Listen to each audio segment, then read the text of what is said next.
ঘোষিত তফসিল মোতাবেক আগামীকাল নির্বাচনী প্রচারণা যেহেতু শুরু হতে যাচ্ছে, বিএনপি চেয়ারম্যান জনাব তারেক রহমান সেটি শুরু করতে যাচ্ছেন সিলেট সফরের মধ্য দিয়ে।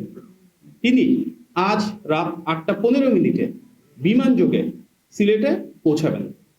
গভীর রাতে হজরত শাহজালাল রহমতুল্লাহি আলাইহি সাল্লাল্লাহু আলাইহি ওয়াসাল্লামের মাজার জিয়ারত করবেন এবং আগামীকাল সকালে সিলেট আলিয়া মাদ্রাসা মাঠে নির্বাচনী সমাবেশে যোগদান করবেন। জনাব তারেক রহমান আগামীকাল দুপুরবেলা মৌলভীবাজার সদর উপজেলার শেরপুর আইনপুর খেলার মাঠে সমাবেশে যোগদান করবেন।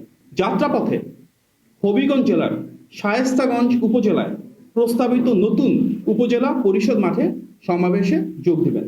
তারপর ব্রাহ্মণবাড়িয়া জেলার সরাইল উপজেলার কুট্টাপাড়া ফুটবল খেলার মাঠে নির্বাচনী সমাবেশে যোগ দিবেন এবং বিকালবেলা কিশোরগঞ্জ জেলার ভৈরব স্টেডিয়ামে নির্বাচনী সমাবেশে যোগদান করবেন।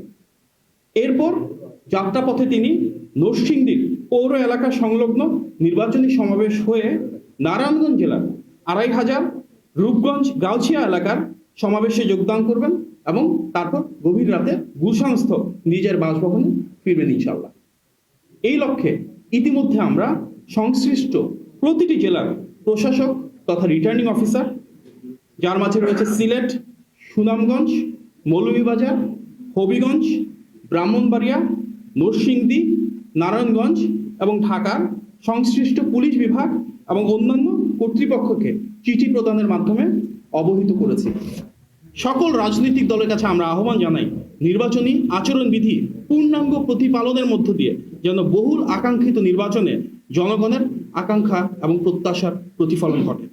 আমাদের সম্মিলিত দায়িত্বশীলতা ও গণতান্ত্রিক চর্চার মাধ্যমেই এই নির্বাচন এক অনন্য দৃষ্টি স্থাপন করতে পারবে ইনশাআল্লাহ।